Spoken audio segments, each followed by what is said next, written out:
hear me now? All right, so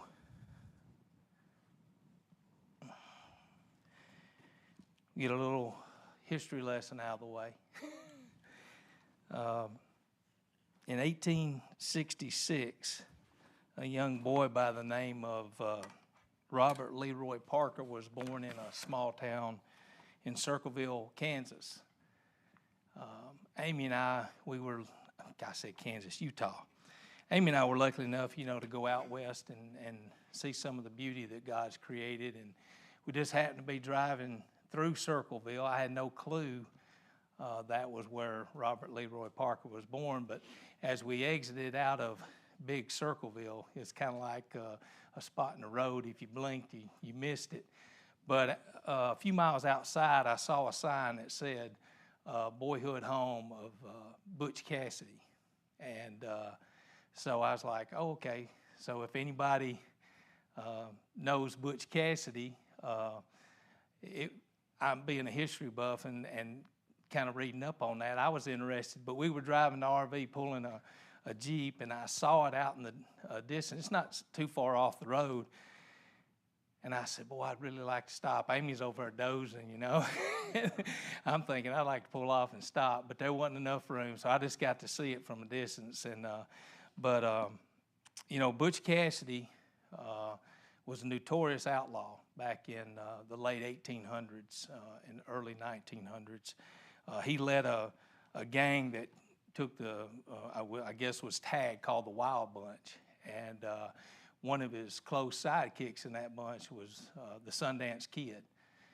And if any of you are familiar, in 1969, a movie came out called Butch Cassidy and the Sundance Kid. Had Robert Redford and Paul Newman in it. Paul Newman played Butch Cassidy, and it's if you know the history and you watch the movie, there are some I guess Hollywood stories in there, but it does kind of follow the history of Butch Cassidy and the Sundance Kid. But they were famous for their train robberies, and they actually blew a train up in Wilcox, Utah, and took out at that time $21,000, which today would be about $712,000. So pretty good haul. But every time they would do a robbery, they'd head out to a place in southwest Utah called the Robber's Roost. That was their hideout. So, once they did a robbery, first thing they wanted to do was hide out. They didn't want anybody to see them. And I say all that to lead into what we're going to study today. Don't hide the light.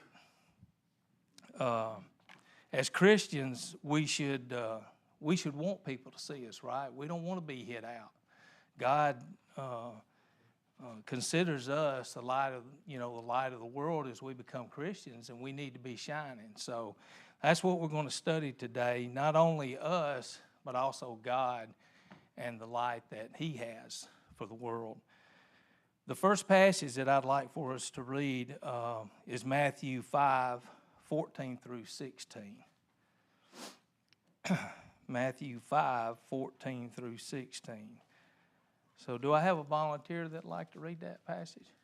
Yes, Terry, if you don't mind. Ye are the light of the world. A city that is set on a hill cannot be hid. Neither do men light a candle and put it under a bushel, but on a candlestick, and it giveth light unto all that are in the house. Let your light so shine before men, that they may see the good works and glorify your Father which is in heaven.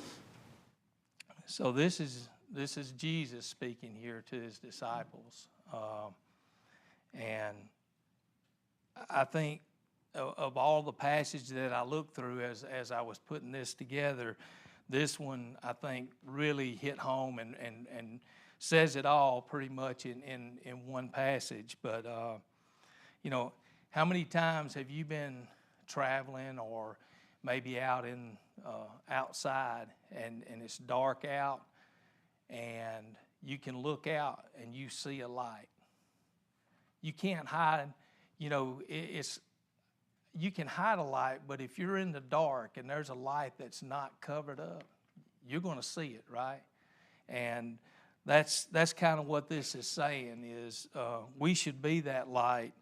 And if you've ever had the opportunity to be in a boat out on the ocean and come towards shore and have a lighthouse, that thing is so bright and gives a beacon off that, you know, it's going to be able to draw you and give you direction where you need to be. So, and that's what this whole study is about. Is as Christians, we don't need to be hiding. We need to let that light shine. We need to allow others to see. And we've talked a bunch of times about it's not just showing others that maybe aren't Christians, but we need to show each other too, because we can uplift each other by doing the Christian things that we should be doing, living the Christian life, having the right attitude, showing love, all that. That's the light that we need to shine, and it needs to be seen by not only Christians but those who have yet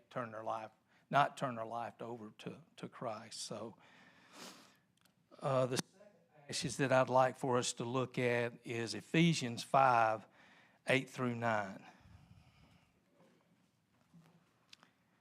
Ephesians 5. Bruce, you want to get that for me? For ye were sometimes darkness, now are ye light in the Lord. Walk as children of the light, for the fruit of the Spirit is in all goodness and righteousness and truth. So in that first part of the passage, for you were once darkness, what does that mean? What do we think that means? You were once darkness. We were sinful creatures, right? Before we followed the gospel and did the things that God would have us to do to become Christians, we were sinful creatures. We were in the dark. We were lost. We didn't have that lighthouse out there, you know, completely in darkness. But again, by walking in the light as Christians, we understand what is acceptable to the Lord, and we've got to strive in our life to live as He would have us to live. So now we're lights that He's turned on, and we can now show others the pathway to righteousness. Our next verse is in Luke 11, verse 34. Luke 11:34. Do I have a volunteer? Yes, sir.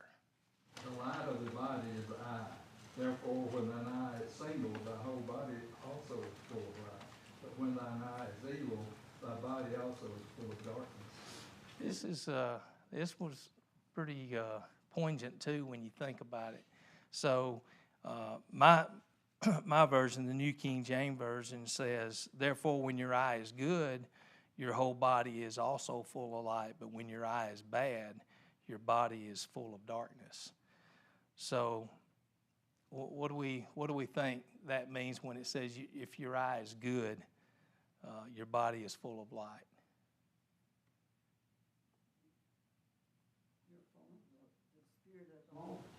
When you have the right vision as a Christian, when you're following the things that God would have us do, you have 20/20 vision. I'll say is you can see that God's there with you. You feel Him. You know the impact that He can have on your life. So we got to remain faithful, and we can't let that bad vision start to come over us. And what is that bad vision? That's the devil getting to us, right? When we allow the devil and temptation to come into our life, now our 20/20 vision starts kind of going bad on us, and it can get to where you can't even see. You become a blind person because once again you're in complete darkness. And if you've ever been in a cave, has anybody ever been in to cathedral caverns or something, and they turn the lights out? Complete darkness, right? And what happens if you stay in complete darkness for too long? you go blind. You can come back out. The light can be. They can bring you out. There's animals that live in these caves they can't see because they've never had the light in their eyes, and they've lived down there and become so accustomed to it, their eyes can no longer take in the light and see it. I guess ability to see any kind of hope, right? Because once you're there, God's so far away from you, right? But yeah, I really like this one, talking about that and having that 20/20 vision and being able to know God's in your life and that you can do the things that He would have you to do. And again, having the impact on others that we should have by them seeing us have that clear vision as well.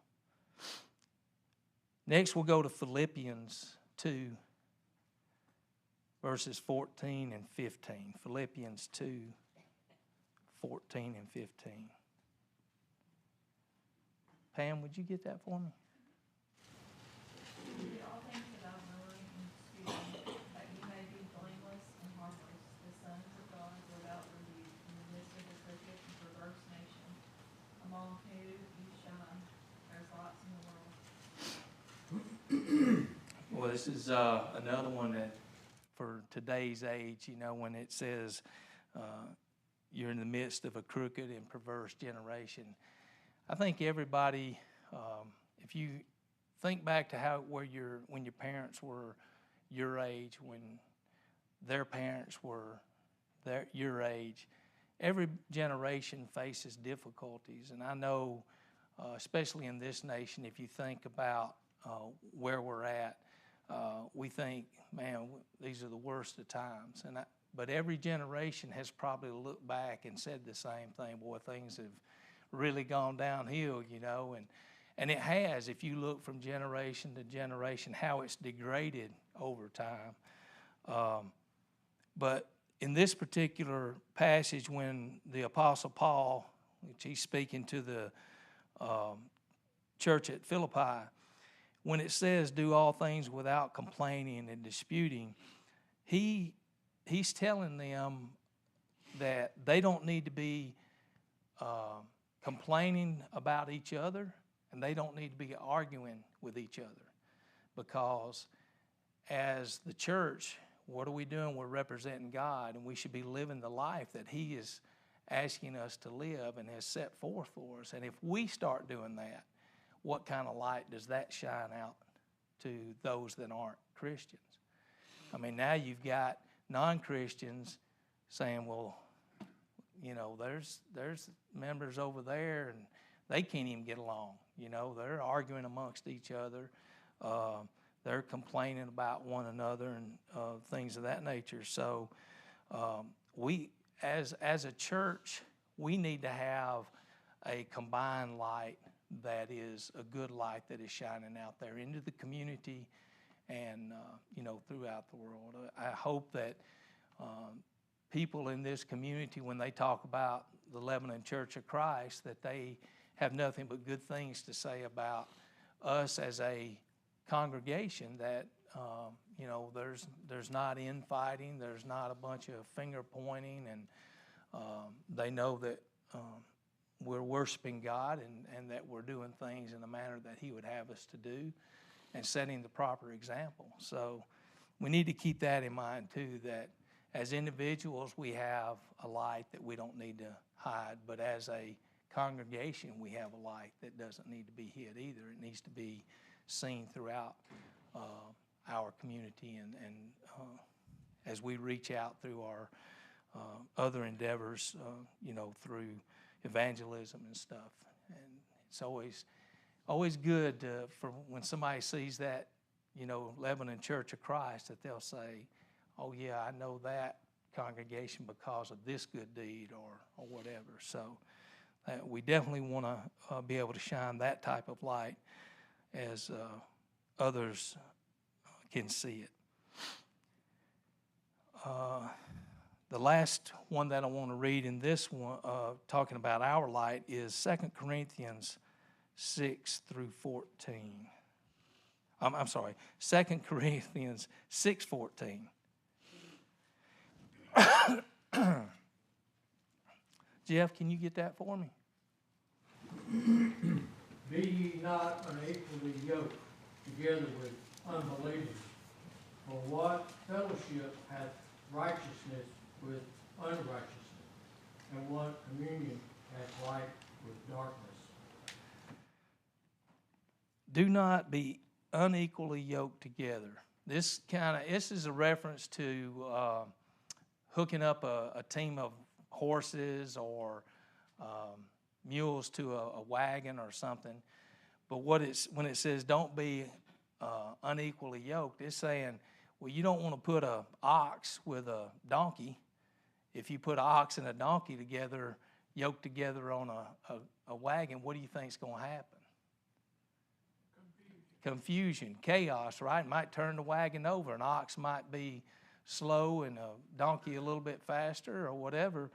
But it's referencing, it's saying, and this is where we have a fine line here. God doesn't want us to hide, but at the same time, if we become too familiar with those that are unrighteous, if we spend too much time with someone that is unrighteous, what does that effect have on us? We're unequally yoked, right? And sometimes that can rub off. You heard about hanging with the wrong crew, and that's kind of what this is referencing, saying, you know, if you, we've got to have contact with people out in the world that are not Christians, because if we don't, then we don't have the opportunity for them to see us in the light that we want them to see us. But at the same time, we can't allow them to have the wrong effect or the wrong influence upon us. So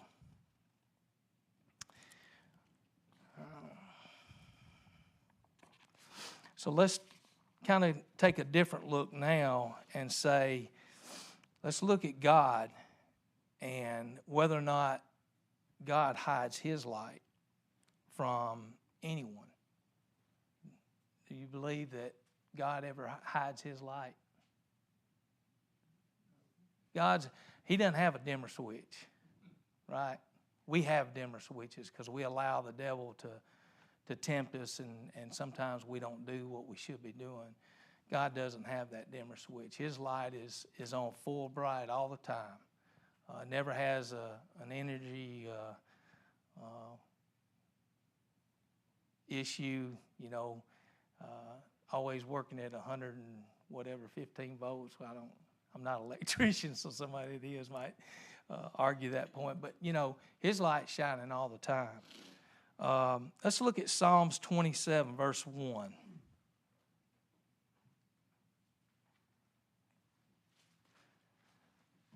Any volunteer on this one? 27, verse 1. Yep, 27, 1. The Lord is my light and my salvation. Whom shall I fear? The Lord is the strength of my life. Whom shall I be afraid? So, who's speaking here in Psalms? Who do we believe wrote the Psalms? David, right? David, who we know had faults, but David says, the Lord is my light and my salvation. Whom shall I fear? He's referring here to what he's experienced. He knows he's been through some things. He knows he's faced, temptations and allowed those temptations to overtake him. But he knows that God is his light and his salvation. And with that, he shouldn't fear, right? And that's the way we should be. God's not going to hide his light from us. We've got to persevere. God's that lighthouse where we may be on the ocean, but God's light is out there, and it's going to be there. We can see it always. So we've got to make the effort to always look for that light and not allow that dimness to, because if it dims, it's not because God's dimming it. It's because we're dimming it, right? We're allowing things to overtake our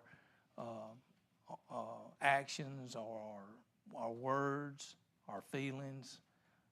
You know, sometimes we get in the pity party and, oh, woe is me, and, you know, why me this and why me that. And God, you know, God doesn't want us to be like that. And He wants you to draw strength from Him. And we should be able to do that and continue to persevere. The next one we'll look at is Psalm 18, verse 28. 18:28.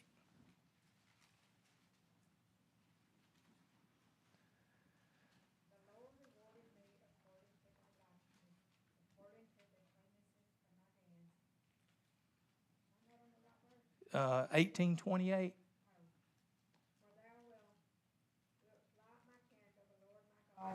Will enlighten my darkness. So here again, the psalmist David is referring to how God, or how with God in his life, God presents him with a confidence and determination to overcome his trials that are put before him. So kind of still following that same vein that we talked about in the previous.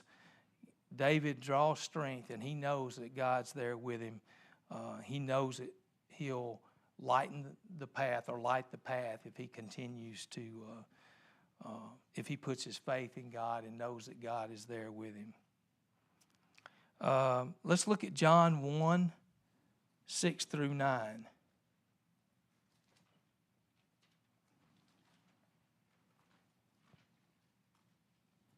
Lamar, can you get that one for me? Yes, John 1, 6 through 9. there was a man sent from God, whose name was John. The same came for a witness, to bear witness of the light, that all men through him might believe. He that was not that light, but was sent to bear witness of that light, that was the true light, which lighteth every man that cometh into the world. So the Apostle John, now when he talks about this man, John, who is he talking about? He's talking about John the Baptist. You know, so many people think that John the Baptist was more than what he was before Jesus became known to him.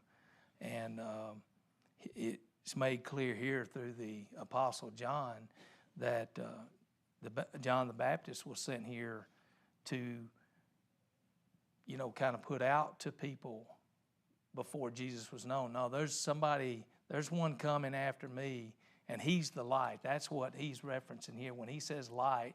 And if you look, I think your Bible probably should have light capitalized, because it's talking about Jesus. And John also spoke of whose shoes I am not worthy to latch. that's right. And he also, you know, John, he's saying, or he said that, you know, there's going to be someone here that's going to provide a light that allow every man, and that's one of the, I emphasize that, every man. This was long before, you know, the Apostle Paul and the belief through the other apostles that the gospel was not just for the Jews, but also for the Gentiles. But it says every man to follow the proper relationship and follow what the Lord will put out for salvation. Let's look at 1 John 4, verse 5.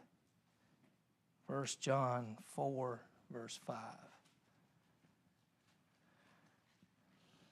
One more volunteer. Okay. They are of the world, therefore they speak as of the world, and the world hears them. So that's 1 John 4, verse 5? Yeah. Okay, I must have written down the wrong one, because I have, in him was life, and the life was the light of men. And the light shines in the darkness, and the darkness did not comprehend it. So, You did say First John, did you? yes. Okay, that was it. Okay, maybe I wrote down the wrong, maybe it's the 2nd John. I'll have to look that up. But in him was life, and the life was the light of men. And the light shines in the darkness, and the darkness did not comprehend it. So in this passage, who is the him? It's Christ. And because Christ came into the world, he became the light to guide all men to God. He revealed the plan of salvation, knowing that dying on the cross was part of that plan. And John affirms that the light, which is Christ, shines, and that nothing can be dimmed. Nothing can dim it. All right, real quick, the last one, James 1:17. I'll read it.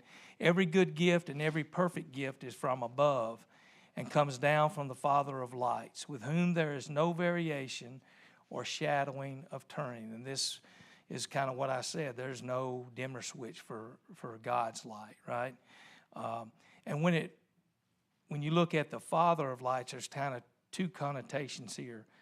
The Father of lights meaning God created the sun, the moon, and the stars, but also God is providing the light to the world, and he did so by sending Jesus down here to be the sacrifice for us. So,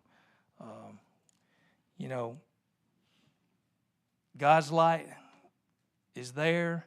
It shines brightly all the time. And if any one of us thinks that God is not lighting our way brightly enough, it's probably because we're not fully trusting in him and we choose not to see the light.